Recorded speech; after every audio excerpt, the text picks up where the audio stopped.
What's up, guys? Welcome back to Newswave. Yesterday, we did have that Xbox Partner Showcase, and there were some pretty good announcements in there. Certainly a bunch of games that were shown off, but we'll go over all the announcements here today. Also, we are going to be talking about a pretty interesting upgrade, I'd say, for the GameCube, as people, of course, want some sort of alternative to the Wavebird. Well, we might be getting that here soon. And then we'll also be talking about another big Sony game making its way over to PC. And this is one that I'm actually really interested to see how it turns out. Guys, if you enjoy these videos, make sure you hit that like button. Helps out a ton. And if new here to the Spawn Wave channel, make sure you subscribe down below. And of course, members for the channel do get Newswave early and ad-free. If you want to learn more about that, click the join button down below this video. And we're going to start today with a really funny ad that was played by the Pokemon Company and Nintendo for Pokemon Scarlet and Violet. Why was it funny? Well, it made a whole generation of gamers realize that they're getting old. In fact, the system they grew up with, or at least have childhood memories linked to, is almost considered retro. Anyway, the ad that you can see some of here had two siblings that were reminiscing on the good old 3DS days of Pokemon X and Y, and now being a bit older are playing Scarlet and Violet and kind of getting that childhood feeling back of not really having to worry about jobs or responsibilities and just playing Pokemon. And there's a lot of reactions online of people going, well, hold on, the 3DS, that's not old. But then you start to realize that in 3 weeks in North America, the system is going to be 13 years old. And for many people, 15 years is considered retro. So we're like 2 years old. I mean, the 3DS is old enough to technically have childhood memories linked to it. So yeah, that whole 3DS generation of gamers, you're getting old. But don't worry, the Switch generation will have their moment soon enough, considering we're in the 8th year for that system. So technically it's almost halfway to also being retro. So looking forward to that conversation when it happens. Also, with the success of Helldivers 2, of course, there have been a lot of talks around Arrowhead and Sony potentially acquiring them. In fact, there was an entire rumor going around that they already have. The paperwork's been done and they're looking to make that announcement.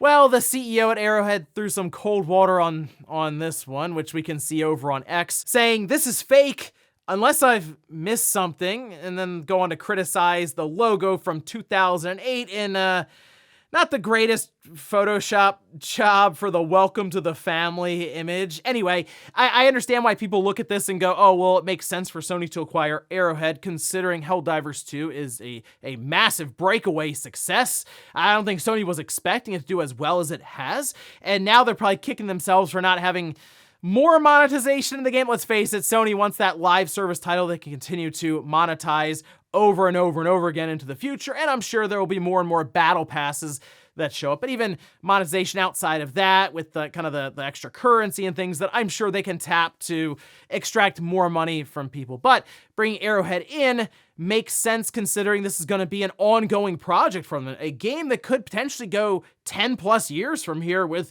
updates and expansions. So rather than leave it up to chance that another publisher, big company comes in and buys Arrowhead, maybe they want to bring them into the PlayStation family, as they like to say. But at least for now, doesn't seem like that's happened just yet. Oh, and we did get the announcement for a demo for Princess Peach Showtime. This was posted up on Nintendo of America's official X account, where they say, watch Peach transform and take on show-stopping abilities to save the Sparkle Theater. The Princess Peach Showtime game demo is available on the Nintendo eShop and at select retailers, so technically you can go in and try out the Switch, I guess they have there with the demo already loaded up. I actually started the download for that demo before I started recording here, so I will check it out and maybe we'll talk about it a bit on the podcast this weekend, but really we're weeks out from the game officially dropping, so maybe we'll save some of our thoughts for that. But if you were curious about Princess Peach Showtime, go ahead and check out the demo. It should be live now. And guys, with some of the quick news out of the way, let's get into the bigger stuff.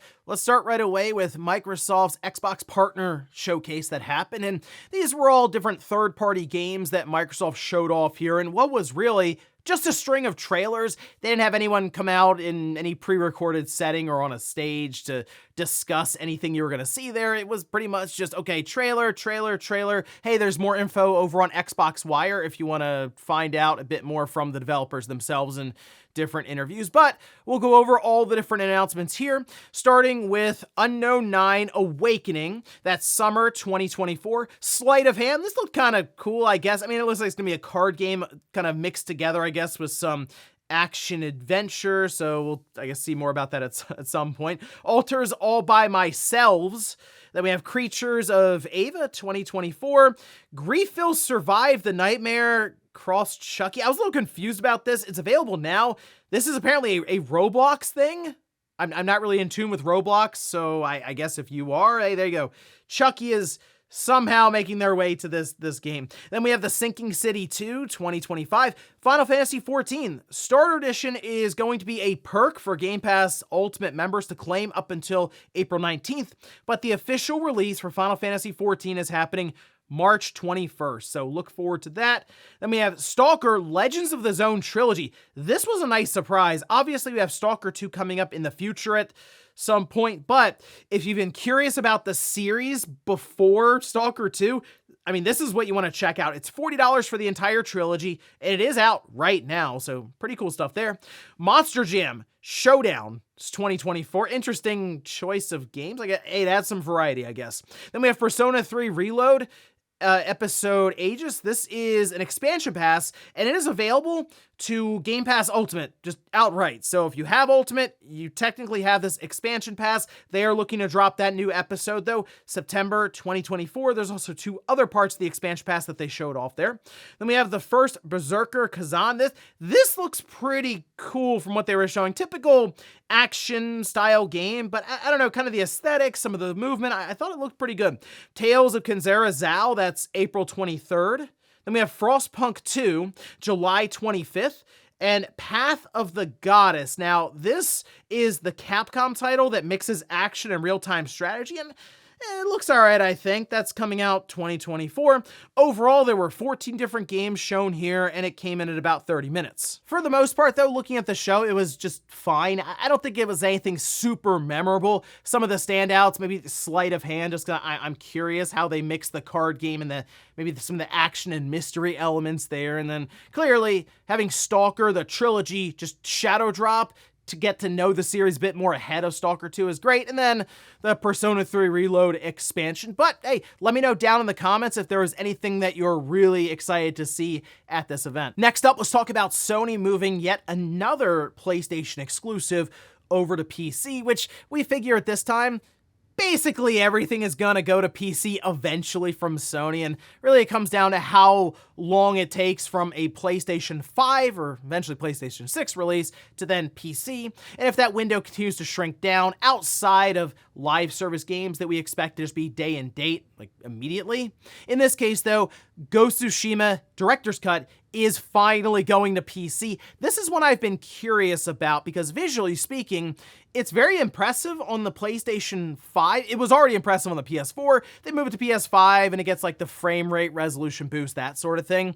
But in this case, they seem to be going all out for the PC release. Now, they did have a trailer to kind of showcase some of the features, but we have Nix's coming in to do this port alongside of Sucker Punch. It's fully optimized for not only 21:9, 32:9, but 48:9 resolution for triple monitor setups, which if you've played this game, again, on PlayStation 5, you know that the vistas and just the kind of the landscapes, the environment, very, very impressive looking stuff. NVIDIA DLSS 3 and AMD FSR 3 also will be available, as well as Intel's upscaling technology. The PlayStation DualSense controller will have, of course, haptic feedback, adaptive triggers, all of those enabled if you have it set up and plugged in for your PC.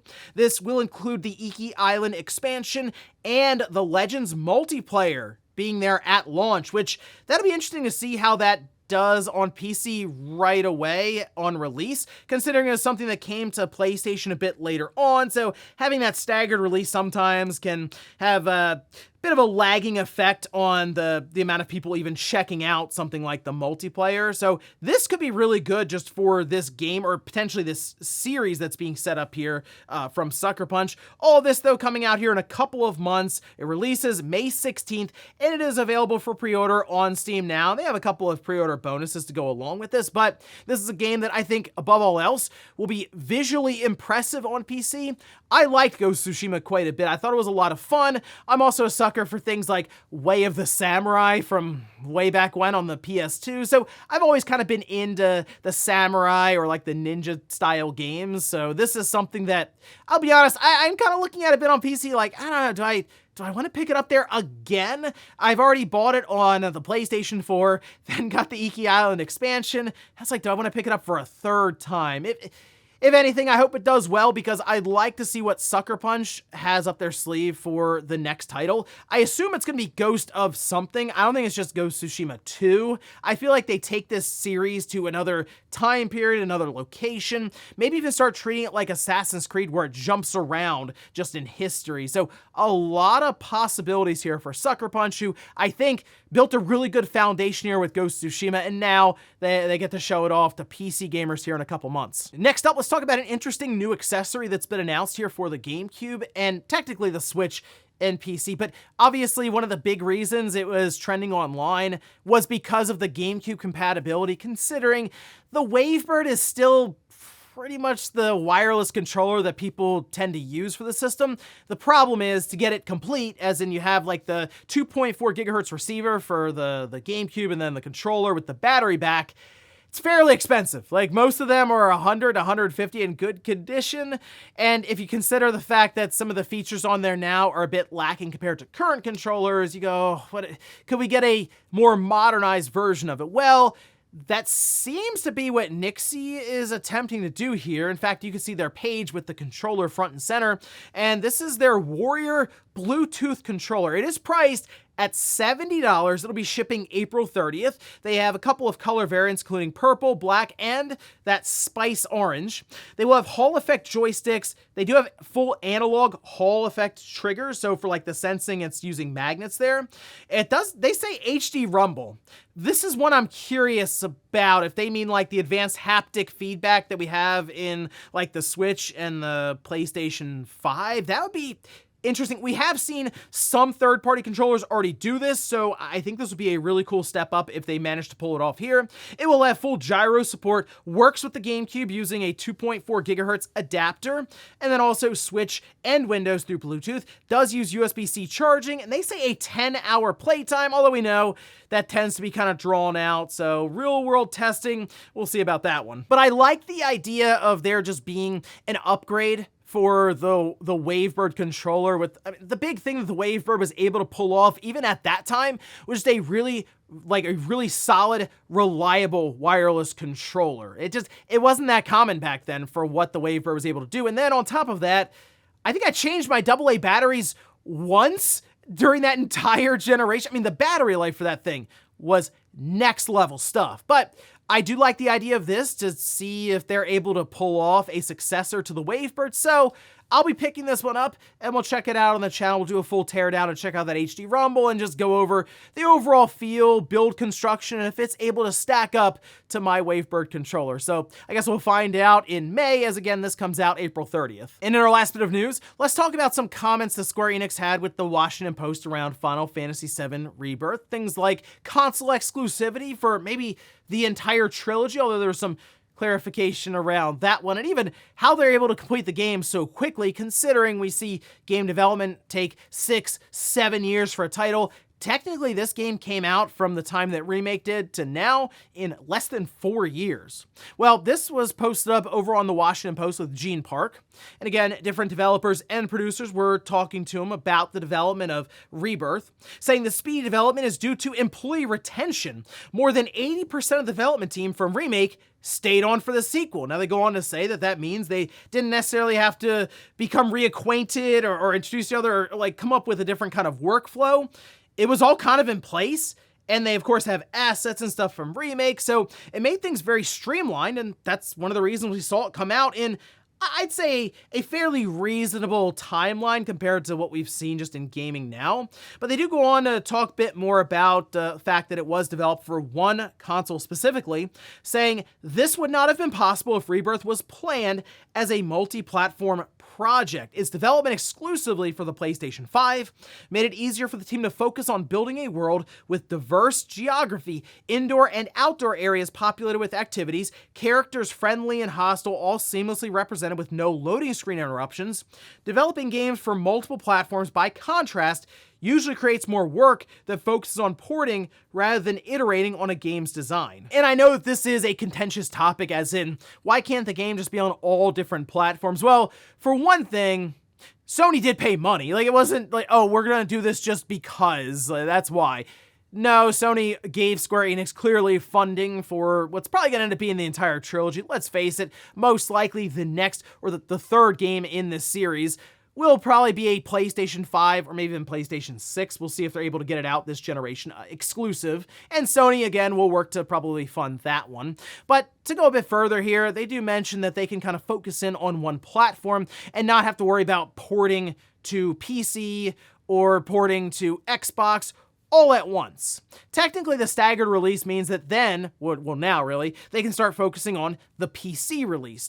The situation between different platform holders, and I'll leave PC separate because apparently it's a lot easier to get stuff to go through there and be approved, is you do have different lot checks and basically approvals throughout the process, different milestones, if you will, to be on the store at all. And technically going between Sony and Microsoft, it just does produce more and more work, and while these systems are very similar, they're not exactly the same, especially if they'd also be bringing the Xbox Series S into the equation, maybe xCloud. There's a lot of possibilities there, but you're hearing it straight from Square Enix. Hey, you know, it does make it easier to develop for one platform, and then also the money from Sony, that helps too. Oh, and also there was some confusion around the idea that the third game in this trilogy is already lined up as a PlayStation exclusive with Sony. Gene Park did come back around here, just to clarify, saying, I'm clarifying the second point. It was a mistake on my part to write the sentence like that. The entire Final Fantasy VII trilogy is not yet confirmed to be Sony exclusive. The article has been amended to only mention Remake and Rebirth. Again, though, I feel like it most likely will be set up as a timed exclusive for the PlayStation 5. I actually think they're going to get this game in for this generation. They even mentioned during this interview that a lot of the groundwork's already been laid because they built out the world in Rebirth. So they're going to work to build on top of that with whatever the next one will be called. But we have Remake, Rebirth. I'm 30 hours into Rebirth. I don't know what the ending is yet, but I was kind of thinking if they're sticking with just R, like as like, okay, Remake, Rebirth, Revival, Redemption. A lot of possibilities there based on how this story is shaping up. But I will tell you, having an absolute blast with Rebirth, and I completely recommend it for any RPG fans out there. This might go down so far as one of the best RPGs I've played in not only years, maybe decades. And before we go to the comments of the day, we're gonna take a look at the poll that I posted up yesterday, where I ask, how old does a system need to be for you to consider it retro? Okay, so 20 years seems to be the consensus here at 51%, but there are people saying 15 years, 10 years, and then 25 plus years were tied there for that third slot. I'm between 15 and 20. I feel like 20 makes sense.